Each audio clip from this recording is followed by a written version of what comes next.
We all have something we carry that we wish we didn't. Not a failure, something older than failure, something that feels like it was built into the frame. A limitation, a wound, a pattern, a recurring place where you fall short despite wanting to do otherwise.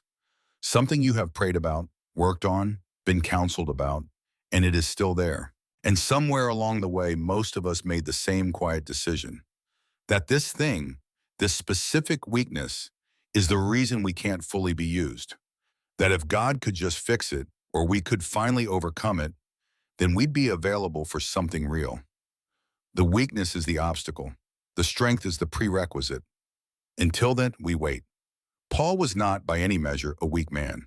He was educated at the finest institution available to a first-century Jewish scholar, trained under Gamaliel, one of the most respected rabbis of his generation. He was articulate, precise, driven with a ferocity that few people carry. Before his encounter on the Damascus Road, he had channeled that ferocity into persecuting the early church with systematic thoroughness. After the encounter, he channeled it into building it. He planted churches across what is now Turkey, Greece, and beyond. He wrote letters that would become the intellectual and theological backbone of the Christian faith. He debated philosophers in Athens, stood trial before governors and kings, and continued working with the same relentless intensity, whether he was free or imprisoned. By any measure, strength. And then he tells us about the thorn. He doesn't name it precisely. Scholars have debated for centuries what it was: a physical ailment, a particular temptation, an ongoing persecution, chronic pain. The Greek phrase is stark, a stake, a splinter, something driven into flesh. Whatever it was, Paul experienced it as a humiliation, as something that undermined his effectiveness. As a messenger of Satan, he called it something actively working against him, and he asked God to remove it. Not once, 3 times, with the kind of earnestness that comes from a person who genuinely believes God can do something and is asking him to. The answer was no. Not silence, not delay. A direct answer, just not the one Paul wanted. My grace is sufficient for you, for my power is made perfect in weakness.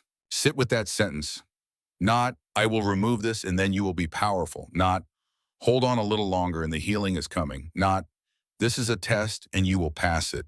But the weakness itself is the location where something specific happens.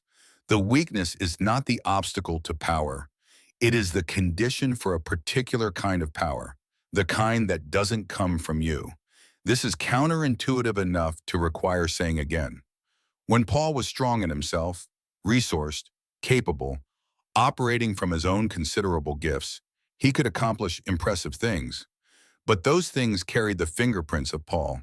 They were, in some measurable sense, the product of Paul.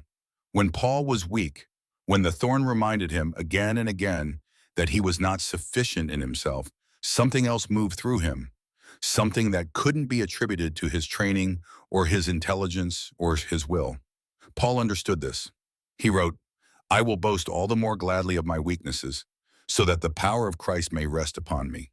He is not celebrating the weakness for its own sake. He is celebrating what the weakness creates, a vacancy, a gap in his own self-sufficiency that becomes the exact space where something greater enters. Most of us have been taught to read weakness as a signal to improve. Feel weak? Get stronger. Feel limited? Work on the limitation. Feel inadequate? Find what's lacking and fill it. The entire self-improvement apparatus of our culture is built on this premise, that the goal is to become a version of yourself without the weakness. And there is nothing wrong with growth. Nothing wrong with discipline or development or becoming more capable. But Paul's story names something that self-improvement cannot touch. There is a category of weakness that will not be fixed, not because God is unable, but because God has decided that the weakness serves a purpose that the strength cannot. The thorn was not a mistake in Paul's story. It was precision. Here is what Paul's life actually looked like after the revelation. He continued to carry the thorn. It did not disappear. The humiliation, the limitation, whatever it was, it remained. He was not healed. He was not made comfortable. But something shifted in how he related to it. He stopped fighting it as the enemy of his calling and started recognizing it as the specific thing that kept him dependent on something larger than himself. He wrote from prison. He wrote while exhausted. He wrote while being opposed and misunderstood and physically suffering. And what came through was not despite those things. It was through them. I want to ask you something. What is the weakness you have been praying would leave? The thing you have been managing, hiding, apologizing for, promising yourself you'll finally overcome. The place where you keep falling short and wondering if you're disqualified. What if it isn't the obstacle to your calling?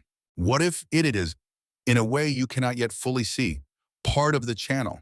Not because weakness is good in itself, not because suffering produces an easy redemption, but because the God who told Paul, "My power is made perfect in weakness," has not changed the way he operates.